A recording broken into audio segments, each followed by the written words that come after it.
I'm sick of it already. I'm sick of it. I love Lewis Hamilton and I'm sick of it. Oh, will we get started then? Yeah, we need to, because I have a lot to say on this whole Hamilton-Ferrari debacle at the minute.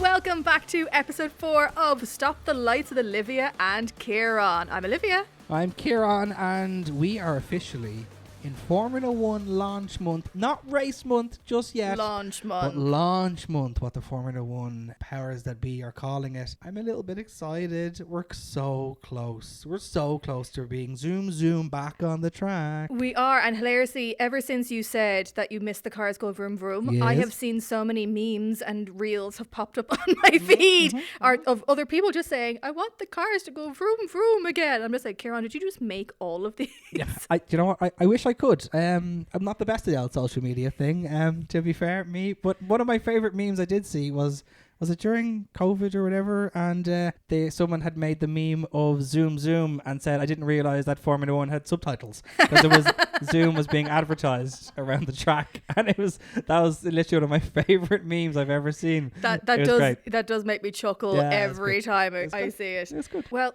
look, we'll get into it a little bit later, but there is some juicy gossip. One of our listeners sent in some wonderful juicy gossip, but I'm not going to tell you now. You're No, gonna have to I can't wait. No, you know I don't like waiting. I for know things. you Please, don't. please. But you've been dying to talk about Lewis, so let's go for that. Oh, no. Okay, fine. Right, we talk about Lewis. Then I want your juicy gossip. Later. We've a lot to talk about today, and I think like the biggest thing to talk about, of course, is the fact that we have now seen Lewis Hamilton not just in his reds, but also in the car. And you are pulling faces, which I find hilarious, because out of the two of us, you are the Lewis Hamilton stan. Yeah. I know, but look, I know what they're doing, right? I know what Ferrari are doing. I understand you got to capitalize on this, but it's overkill for me. It's too much, too soon. I mean, like, he's in this massive fancy coat going to visit Ferrari for the first time. Then you get all this 1644 stuff with Charles Leclerc. Then you get him on the track. Then you get him crashing the car. Funny enough, we didn't see that. Didn't see that on live streamed or posted about on social media. And then they launched like their official team kit, and then they were all their team colours, and it's been wall to wall Lewis Hamilton everything. Anybody who thinks Formula 1 is only about Max Verstappen has been very rudely woken up to say, actually, the biggest superstar of this sport is probably still Lewis Hamilton. You know, all this $1 billion contract for Max Verstappen to go somewhere else and drive for whoever. I don't think it'd get the same level of coverage that Lewis Hamilton has gotten. I think it's a much bigger deal, the fact that he has gone from McLaren to Mercedes to Ferrari. Like, nobody saw this coming. It's a massive deal. It's probably the biggest deal and biggest shock I've actually ever seen in my era of watching Formula 1. So I actually think his move from McLaren to Mercedes, I actually think was a bigger shock. I think he'd been so unhappy at Mercedes that we knew he was going to move somewhere.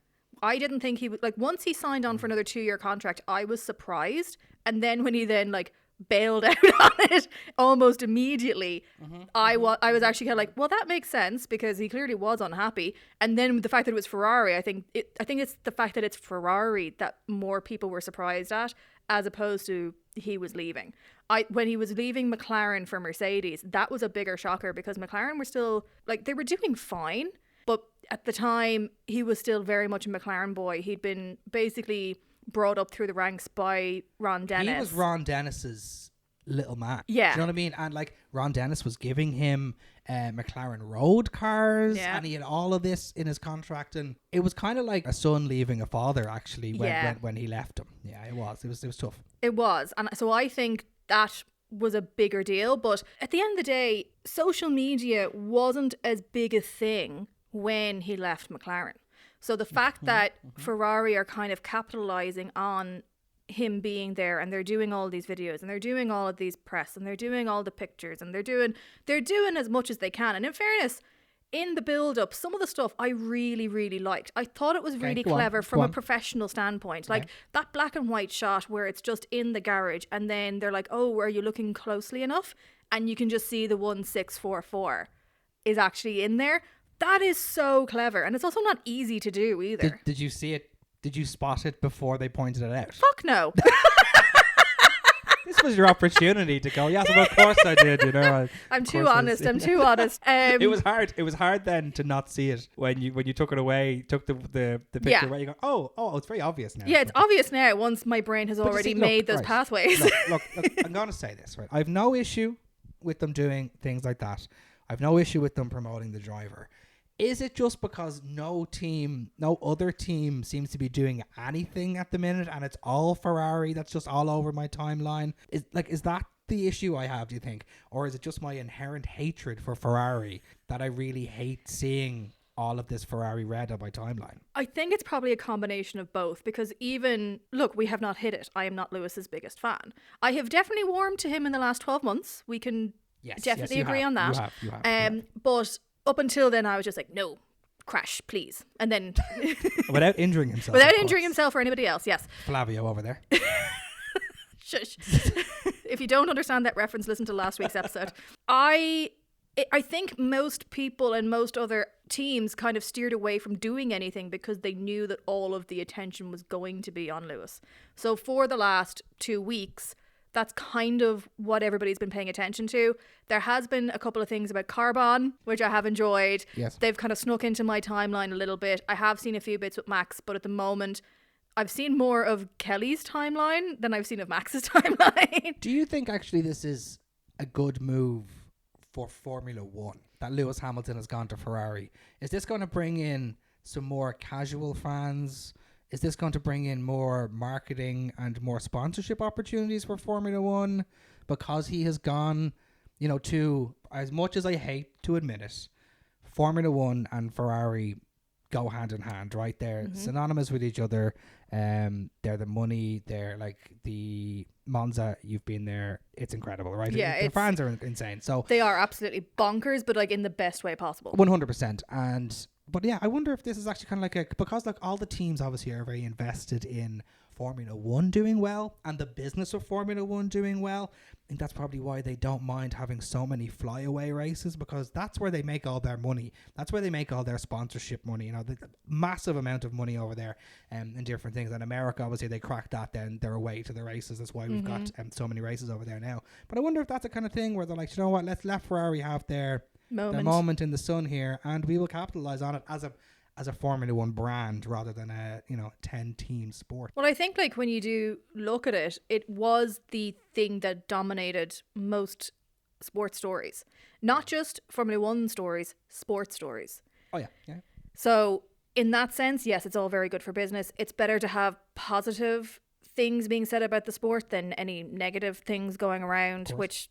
Like, it's the same for anything. Like, as much as people say there's no such thing as bad publicity, it's like, yeah, there is. I do think that they are kind of in this mode of not quite quiet, but there was other things still going on, but it was definitely probably like the lull in between seasons. So having something to bring the attention to them, I thought was doing quite well. And then, of course, like all of the videos and all the images have then spawned on further conversations. So like the picture of him in his fabulous, I'm sure it was an Italian designer that he was wearing in front of Enzo Ferrari's house. Yeah, he looked like James Bond. He kind of did, didn't he? That photograph was actually compared to the image that was released from a load of other Ferrari drivers on their first day at the track.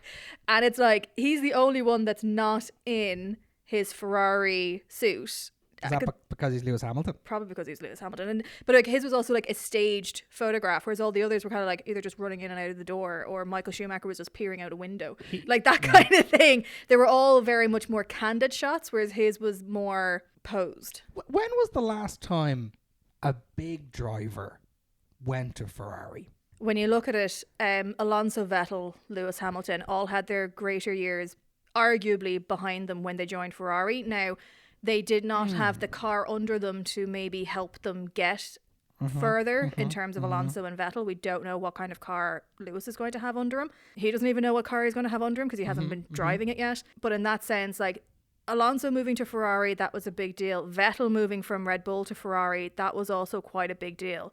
But neither of them reached the heights that they had previously. So the last driver that they had come in and actually do well was Kimi Räikkönen. And I think this is why that Lewis is the second driver in their eyes, because as much as people are arguing about it, there's no way he is. Look at the money that they're spending and the money that he's going to bring in. Like, I don't see it. I either see it as him and Charles are exactly the same, and it'll be, you know, pretty much like it is at McLaren. If it is coming down to the wire and Lewis Hamilton's going to win the championship or Charles is going to win the championship, then they'll do something team order wise.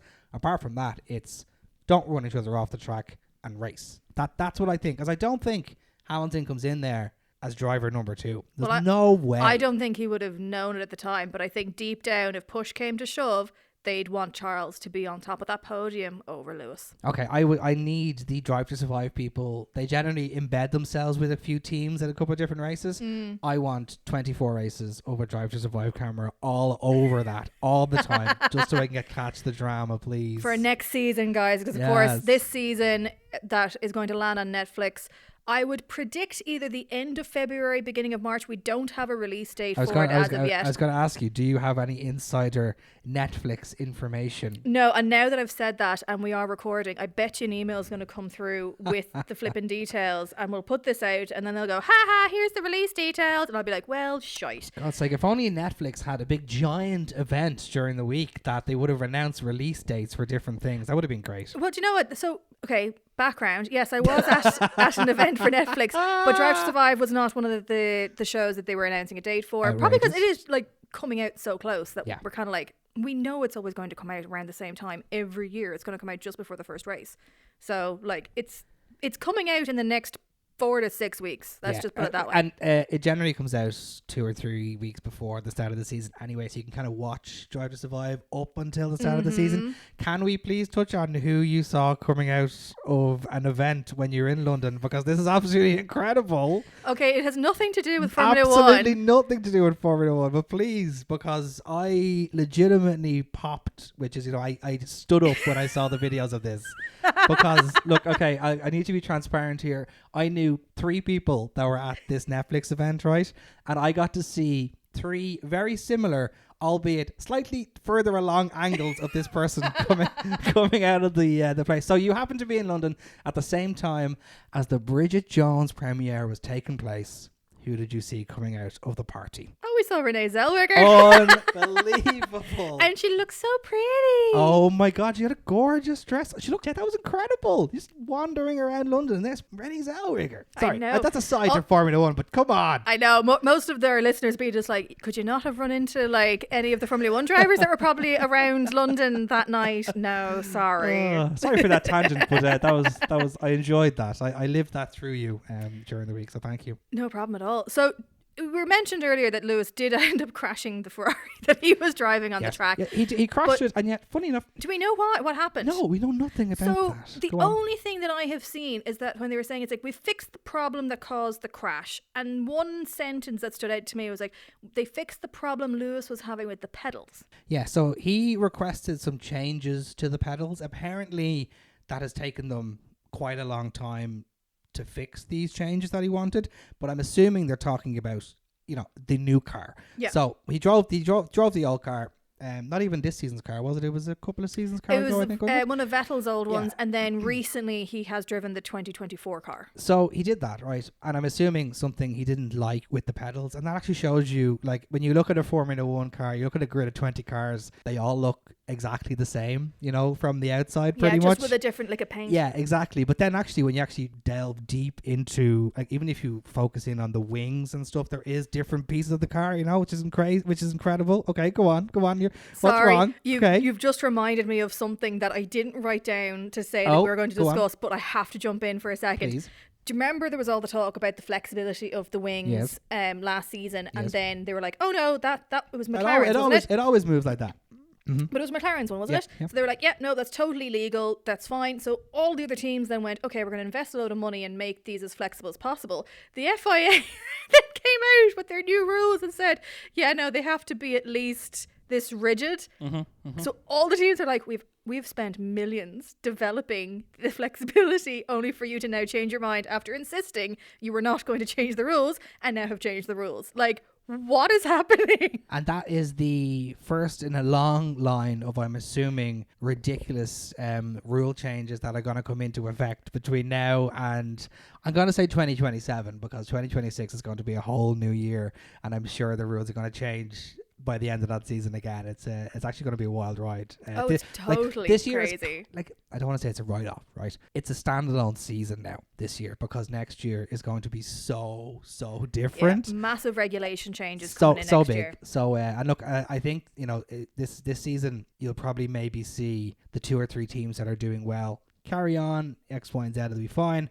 The other teams that go, right, this is not our year, and they'll just go straight into concentrating on 2026, like earlier than they normally would. Well, it's a hot take for you there. Well, the thing is, a lot of teams already have. Well, they have like to. When you think about Aston Martin, like they're bringing in Adrian Newey. Sorry, I've got cheap shopping on the brain. They're bringing him in. So he's not, isn't it a case that he's not technically going to be able to work for them until halfway through the year? So he's probably... 2026 is his remit.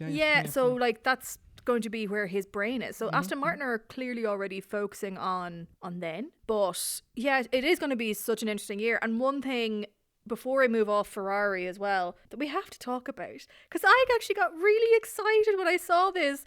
Zhou Guanyu, he is staying in Formula 1, kind of. Well, I don't think I used to get that invested in reserve drivers and third drivers. Daniel Ricciardo definitely was probably the first reserve driver or third driver, whatever Red Bull called him, but it wasn't reserve anyway. They didn't use that word. I didn't really care. And then I'm like, do you know what?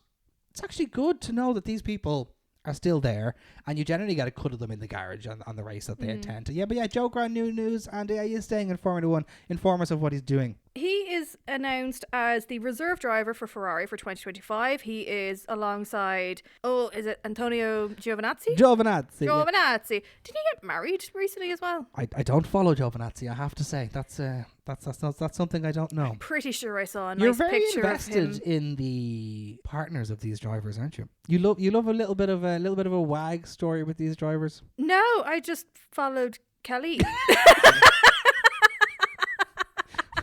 That's literally it. And she's also like the daughter of are you looking for tips very from her? popular. It's like, okay, she's landed Max Verstappen. How do I land Max Verstappen? We are both married to two different people, not to each other, but we are both married. Like, stop trying to say that I'm looking to replace my husband. I just love living vicariously through them, because like the lavish lifestyle, I'm just like, oh, wouldn't you love to stay in a chalet up in the Alps with that view and that giant fireplace, and you just be snuggled up with a hot chocolate, looking out of that with a nice book. Max Verstappen doesn't use any of that. Max Verstappen stays in his little game room gaming with Lando Norris 24/7. He doesn't leave his game room. Which I also kind of love. And actually, it's the realest Max Verstappen ever is when he's gaming with Lando Norris or gaming with anybody. And like when he was giving out about the livery launch, it was absolutely hilarious. And his game, and in fairness, he's not bad at the L game in his L Max Verstappen. No, he's really good. And he also, I always remember hearing him say in an interview before that he doesn't see himself staying in Formula 1 for very long. But if he does move into a managerial role, he would love to bring some of those sim racers into an F1 team and have them race for real. So a little bit like the Gran Turismo movie. Yeah. I was like, and he literally said I've heard that before. He literally said it as the movie was coming out. So I think maybe because of that, it was like on his mind or something. But brand deal. I can see it now. There you go. Well, it did work. Like, that guy is still like a race driver. So it's good movie. Not bad. No, it's grand. It's a grand movie. That's a grand movie. It's grand. But yeah, so Zhou Guanyu, he's back. He is joining Antonio Giovinazzi as the reserve driver. What I didn't know is actually that he was part of the Ferrari driver academy before actually getting a driver's seat. So he actually has the relationship there with them. Because I was like, at first I was like, that's really left field. Like, I'm glad that he's getting the drive, well, the reserve drive. But also I was like, I wouldn't have put him and Ferrari together. But now that I know he was actually part of their academy, it makes a bit more sense. Do you think it's more beneficial for him to be a Formula 1 reserve driver than drop down to F2 or to go to any other sport outside of Formula 1? Well, I think because of the way that they're doing it, like he and Antonio are going to be sharing the duties for 2025. So it also gives him the time to then do something like Le Mans, or what is it that Mick Schumacher was doing, like the Porsche series or something like that. Super Cup and stuff like that. Yeah, something like that.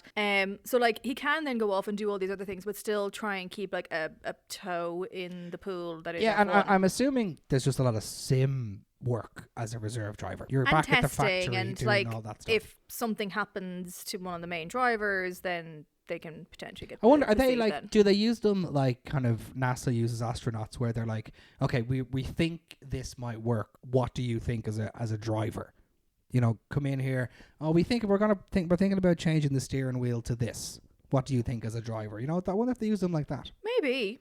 I can't answer that question. I'd be interested. I'm actually interested to see. I'd actually like to follow a reserve driver for like a week or something, you know, like a mini little Netflix thing, you know, and see what they actually do, because you kind of know what a Formula 1 driver does, especially in the week up to the race. You know, they're in the gym, they're training, they're in their strategy meetings, they go to the race Thursday till Sunday. You gotta know that. But yeah, I wonder what the reserve driver actually does. Oh my God, do you know who'd be brilliant for you to follow? Go. Valtteri Bottas. 'Cause of course he's back at Go on, tell Mercedes me. now. And that's good, to be fair. I'm glad that he's still involved. I am would've enjoying missed him. that Valtteri Bottas is going to be around Formula 1. But you've a little funny thing to tell me about Valtteri Bottas. This made me howl. So of course, like Valtteri that we knew in Mercedes is a very different Valtteri that we have now. Like his time at Stake F1 or whatever the feck they were called beforehand, he's gone through a massive change. Like he's got a mullet now with the even more platinum blonde hair. He released a nudie calendar after that photo of him went completely viral. Did you buy one? I didn't actually, no. Shock. I wasn't gifted one either. Wasn't a Max Verstappen calendar, you see. She'd have 4 of them on her bedroom ceiling as she looks up. Hi, Max. Hello, Mr. April. Oh my God. Yeah, because you know I'm right. Anyway. Get to your point, come on. So Toto Wolff was asked about Valtteri coming back to the team recently. He said that, well, you know, like Mercedes is a very different team to the one that he's come from, so there'll be no more butt calendars. I don't think that would be approved by the team, but if he really wants to, he can keep the ugly mullet. It is shocking. It's so bad. Now, look, I'm going to be very non-PC here, right? And a lot of young folk I sound really old now. You do. A lot of young folk are going with the mullets. Oh, the mullet and the tash. Come on. Stop.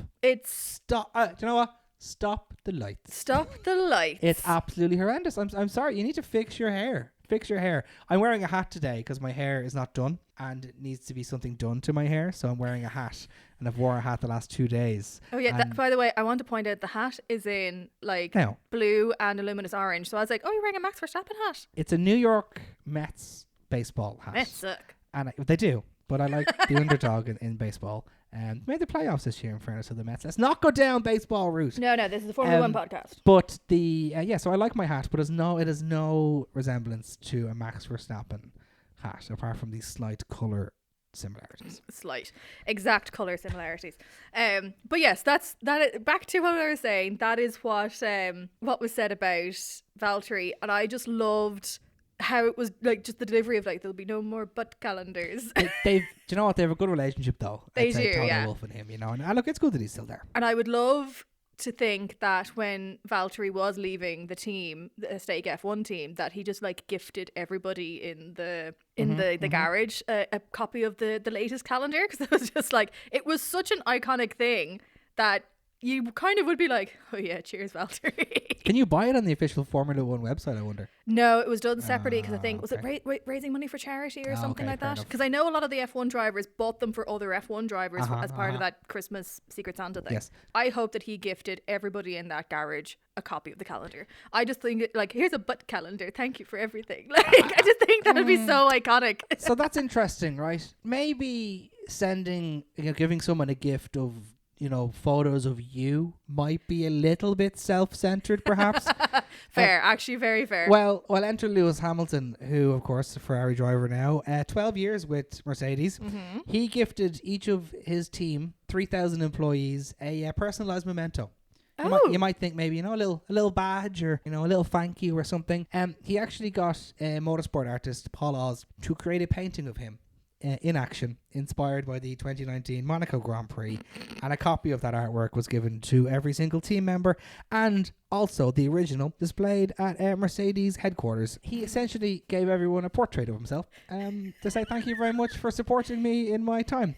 I guarantee you he didn't even sign the things. There are 3,000 people. So do you think that's a bit self-centered of him? Oh my god, that's the funniest thing I've ever heard. What? Like, at least if Bottas gave everybody the calendar, that was a very viral, hilarious moment. It's clearly a joke. Also, the money goes to fucking charity. Yes. Well, I think it does. but like, buying Bottas a new house. To commission freaking Commission of painting for painting, everybody. I'm literally cry laughing right now. That is kind of the egotistical shite that made me stop following him and supporting him in the first place. Like, that's just so funny. To be fair to Hamilton, kind of stopped doing that kind of egotistical he stuff. He did, yeah. Oh, I bet you God. that was someone. I bet you someone came to him and said, "This would be a really nice thing for you to do," and he'd be like, "Yes, I want 3,000 copies of it. It's like Father Ted kicking Bishop Brennan up the arse. I want so many copies, and I want a big giant one for outside the house as well, Dougal. Thank you." Oh my God, it's like U2 putting their new album on everybody's iPods. Oh, and Bono thought everybody wanted to have his music. Yeah. Now, I was on the side of Bono on this one, only because I wanted the album for free, and I was like, oh great, I was gonna buy it anyway. But it's only when you think about it, and they didn't announce it with Steve Jobs and Bono on the Edge and Larry and Adam and all were there, and they were like, when you wake up tomorrow morning, this album will be automatically downloaded on your phone. I do remember every time I plugged in my phone to my car, U2 would play. And my wife would be like, what is this? I'm like, it's the free U2 album that I got. It automatically plays. I'm sorry about that. Blame Bono. We are getting very close to races actually coming back onto our screen, but there's going to be a slight change for one of them because the timings have been released and Vegas is going to be at a different time. Yeah, most timings are pretty standard across the 24 races. Las Vegas was 10 p.m. Irish time. It's now 8 p.m. Irish time. You made a very good point. I think that's like 1 or 2 o'clock or 3 o'clock maybe Vegas time in the morning. It's absolutely crazy time in the morning because of the strip. They close down the strip at night time for the Formula 1 race, and it's open during the day as normal. For Vegas. So obviously they got a bit more of a dispensation. The Vegas residents are going to go absolutely batshit crazy. They pretty much didn't like the Formula 1 being there the last couple of years. They don't like anything to do with it. You can't even see it for free, really, apart from those people that had the hack of the escalator, but you were fined if you stopped on the escalator. So they just kept going up and down the escalator. I forgot about that. That was gas. That was kind of funny. But yeah, that's really the only standout bit of news from the timings. Everything else seems to be fairly standard. We're spoiled in Europe. I've said this before. The timings are generally made for us in Europe, and they're generally quite good, apart from maybe the first couple of races. But even Australia, I think it's like 6 o'clock in the morning. Like, it's not overly early. Japan might be the worst one, but we actually get away with quite a lot of the races being in the afternoon and in quite good times. I love a morning race. I love like an 8 a.m. race. Something like that. I don't mind the evening ones, so like Brazil and some of the US ones, because it's like you have like you sit down with like your dinner and you chuck on the Formula 1 and it's just like you see, I'm a sports fan, so and I'm not. I would say you are more of a. I think if you would definitely pick Formula 1 over a football match, unless Liverpool were playing. And it was like Champions League final or something like that. But that's never going to happen, right? But it's happened a lot more than it's happened for Manchester United recently, excuse you. Arsehole. So I got trolled by my friend who's not even a football fan in a WhatsApp group the other day. He literally just WhatsApped the group and said, "Hi Ciarán, just wondering, are Crystal Palace a good team?" I was like, "You don't even follow football. You shithead." It was so mean of him. But anyway, what I'm saying is, some of the Formula 1 season clashes with the NFL season and the football season, obviously. And because if the races are on Sunday evening, it generally clashes with something else. So I love watching Formula One live. If I don't get to watch the race live, I will then stay off of social media, block Olivia from my phone because she'll text me something. I do not. I do not. Because that's the thing that I also hate when other people do to me. Like, sorry, mother, I'm throwing you on under the bus here, but you have texted me so often to be like, oh, did you see the race? Damn, I can't believe so-and-so won. I'm like, oh my God, I literally told you I wasn't watching it until later. Sometimes you do send, you're like, shh, I haven't watched the race yet. But I don't like when it clashes. I love when it's in the morning because nothing else clashes in the morning generally, unless it's a rugby international on the other side of the world. So you get to watch the Formula One in the morning, football in the afternoon, NFL in the evening, bish, bash, bosh. I love those Sundays. See, at the moment now, I'm in like my Six Nations season, and it's going to bring me right up to Formula One season. So it's going to overlap for a little while. It'll overlap, won't it? Maybe the one or two. I actually think the Paddy's weekend has Six Nations and Formula One that weekend. Nice. So that'll be a busy weekend. I'm also at Dublin Comic Con, so I won't be able to see anything. Oh, me too. Yeah. Oh, nice. I'll hop out into the van to be like... I'll have it on my iPad in our little OB unit. In your OB unit, I'll be popping into to be like, what's going on? What have I missed? But before we get into the actual first race, we are going to have what is now being referred to as the livery launch. Because this whole big event, we've talked about before in the show, we've talked about how it's supposed to be this big, all the cars are being revealed in this massive O2 showcase. Mm-hmm. And now that's not really going to be the case. So I suppose like we can't say that they sold us a pup here. But they did. We can't say that legally, but we can heavily imply it. They did. I think the biggest thing, obviously, is that they've now said, look, the actual cars won't be ready in time for the 18th of February, which is, just over 2 weeks away, or under 2 weeks away as we're recording this right now. It's on a Tuesday in the O2 in London.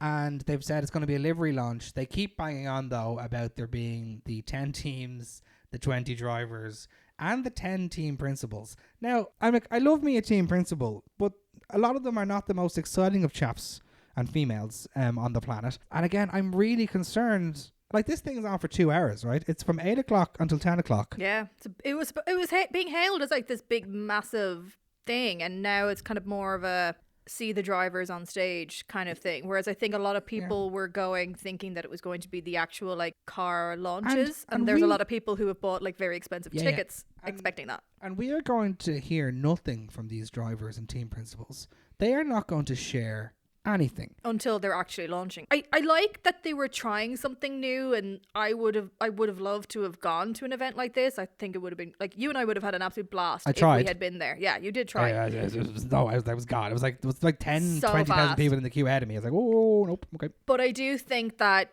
it reflects really badly the fact that they're not able to actually follow through with what they were promising, what they were advertising. And, you know, like if like people will sue film studios if something is in the trailer that doesn't end up in the film, because they'll say that was misleading as to what was going to happen in the film. People could probably do something similar. Now, they may not be successful, but they'd probably like think about being like, here's a lawsuit because you told me I was going to get this information and now I didn't. Well, look, it's why video games have the little warning at the bottom of the screen that says not actual gameplay in their trailers, because people are like, oh, where's that bit? Where's that bit of the game? How come I can't do that? Yeah, you show me in the trailer. Maybe we're going to be blown away by this thing on the 18th because we're so negative about it now. Right? Yeah. So maybe we'll be blown away, and I'm excited about it. And actually, if you can't watch the Formula One launch event, we will do a reaction to the Formula One live event pretty much a couple of hours after that has been done. So, yes, hopefully. Looking forward to that, yes. Fingers crossed. Speaking of life, actually,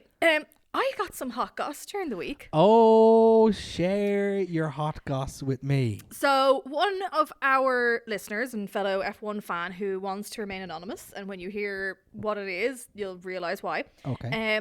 Was chatting to me the other day, and they were telling me that they were on the dating app Raya. Have you heard the of celebrity dating app? Yes. And guess whose profile she came across? She didn't come across Lewis Hamilton's dating profile. No. Does Norris have a girlfriend? He does. Give me an age bracket. I actually don't know. I think late 20s. Okay, so an elderly gentleman in Formula One terms these days. I thought most of them were in relationships. Yeah. Oh, I'm never going to guess it. Go on. I need to know. Lance Stroll. No. Yeah. My And then God. I was like, I don't know how the app works, but I was like, did you match with him? Again, I'm not sure if that's the correct turn of phrase. I think it's pretty much like Tinder for celebrities, and you have to kind of apply to be on it. You need to be accepted onto Raya. Or invited from someone who's already on it. Exactly. And Did she match with him? yes. I was like, if you guys start Have they been chatting, let messaging? me know. Didn't tell me any of that. Your mission for the next time, go I'd be like, hey. But like you said, you're like, I didn't know that there were any single Yeah, Formula One I drivers. didn't. And because like the last time I was paying any attention to what Lance Stroll was doing, he was dating a Canadian model, Mary Lou Bellinger, I want to say. I heard you got a good personality. That's what he went for. Fairness to him. But they apparently broke up in 2023. Oh, and now he's on the dating apps. Yeah. We need an update on how this is going and how, if there's any messages going back and forth. That's a nice little piece of juicy gossip. Isn't I it? like that. I was like, thank you, Interesting. beloved listener, for that. That was that did actually kind of like make my day. I was like, this is the best bit of gossip I've had in a long time. Enough about Lance Stroll's dating habits. But something that you and I were talking about this week, because we've been getting quite the giggle out of F1 announcing who their official partners are for the year. Yes. Some of them have been kind of expected, like Tag Heuer. Like Yes. that makes sense. We've seen them be attached to teams and things like that before. Mhm. Moet de Chardon, they're Well, back. they're back. And so actually, when we've been talking about the champagne and when the drivers have been doing their celebrations and the guy on the grid says, and now it's time for the champagne. Technically, it hasn't been champagne for the last couple of years. It's been sparkling wine because, of course, it hasn't come from the Champagne region of France. I didn't know that you liked bubbles so much. So this is no, I don't actually like Moet, right? I don't. I know it's tragic. Unless you want to send me a couple of bottles, then hey, I like it very much. Always drink responsibly. No, I'm more of a Prosecco fan, to be perfectly honest with you. I like this. I like You like the Italian one? I knew you were going to say that. It's more that I like the cheap Prosecco, right? That's, give me a little bottle of Prosecco. Not all Prosecco's cheap. Some Prosecco is quite pricey, actually. I wouldn't like that. Give me the little version. No bother. If I don't wake up with a headache and it doesn't have a screw top, I don't want to know about you. Kit Kat are the official chocolate sponsors or chocolate partners of Formula One. Yeah, that is kind of funny. Like, Kit Kat. do Formula One drivers need an official chocolate sponsor? No, but also, like, there's also, like, when you look at sport in general, right? Like, Just Eat are, like, official sponsors of, like, the Premier League. And I can't imagine many Premier League footballers are sitting at home ordering a curry on a Saturday night after the game. No, but the fans are sitting at home But ordering that's a it. curry to watch the match. But that's exactly it. So it's like the same reason, like, you kind of watch, like, it's the same as about, like, obviously you've got beer partners and stuff for Formula One, and they very cleverly, have Switch just, to the 0-0. just put the 0-0 at the end, Heineken and whatever. Kit Kat's a weird one. My favorite one, though, is one they only launched the other day, and they launched it in the most Formula One posh way ever. They put the actual pattern and logo on a Formula One tyre. Louis Vuitton are an official partner. It is, again, a very random group. I think Bulgari, also had a partnership at one stage. Yeah. But they just don't have as recognisable a logo pattern as Louis Vuitton. Are we too poor to like Formula One? I often wondered because, like, when I was a kid, like, as much as I wanted to go to a Grand Prix, you couldn't bloody afford to go to a Grand Prix. And even now, like, when we went to Monza, like, I'm not going to tell you how much money we spent on the 5-day trip.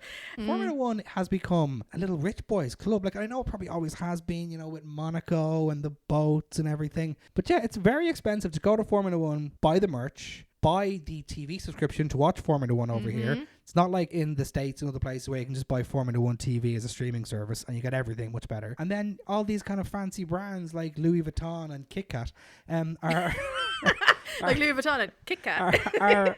I do feel like you're kind of priced out of. Yeah, I don't really feel like I connect with some of their partners, to be fair. Well, I suppose like for years Rolex have been the sponsors for the bridges over the track so you can get to your seats and things like that. So like it's always been a very wealthy sport. And like in fairness, you have to have been wealthy to be a part of it. Like whether you're like a team principal or a driver or anything like that, it's like to actually even get a driving seat you had to have a lot of money behind you. So it's always been a bit of a spenny sport. And look, we like watching them but race we love at 300 kilometers an hour. That's what we're looking for. We just like the cars go vroom vroom. We do. And they go zoom. They go zoom. They go zoom.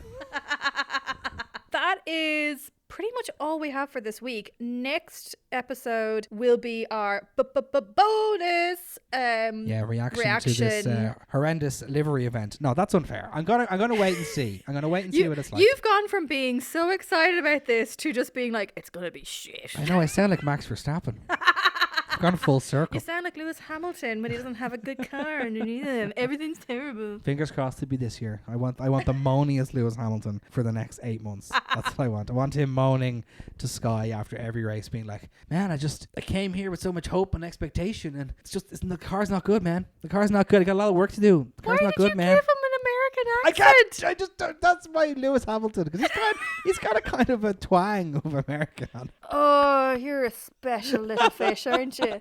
Oh, yeah. But yes, that is going to be our next bonus episode. And then I presume we'll kind of be getting into the swing of things with all testing, of the car announcements, testing, maybe some more hot gossip. Oh, yeah, we can actually talk about, because the 18th, right? So a couple of days before that, we get the Williams doing their little launch on Valentine's Day. Very romantic. Yes, it is. We can see that. We'll talk a little bit about that next time. But yeah, then we're straight into like testing cars and bits and pieces. We'll be getting ready to be shipped to the first Grand Prix. Hopefully they all arrive. Australia. Thanks for chatting F1 again. Thanks for chatting F1 and pretty much everything else that came to my mind during the last 45 minutes. Yes, it was a little bit random. And if you want to listen to more randomness, our first couple of episodes are live wherever you get your podcasts. And you can also follow us on Instagram at Stop the Lights Pod, where we are, I promise we're getting better at the posting of other things as well. We will get there eventually. Olivia has become a Lewis Hamilton super fan. I have not. Out of all the posts, I think there's only one or two that are not Lewis Hamilton and Ferrari related. Olivia? In my defense, we touched on it already. For that, like in between our two episodes that we just had, between episodes 3 and 4, what did we say? It was all Lewis Hamilton. So if we wanted to post stuff on our socials, there was slim pickings to share, all right? There was, to be fair. And my favourite thing is that when we were recording this podcast, it was lovely and sunny outside, and now we're sitting in the dark. We have not gotten up to turn on the light. At least, like, my living room is still bright enough, at least. It is. You've got some light coming in, but it's funny that we're now sitting in the dark. Right, well, look, thank you, Ciarán. Thank you, Olivia. I will talk to you very soon. Talk to you later.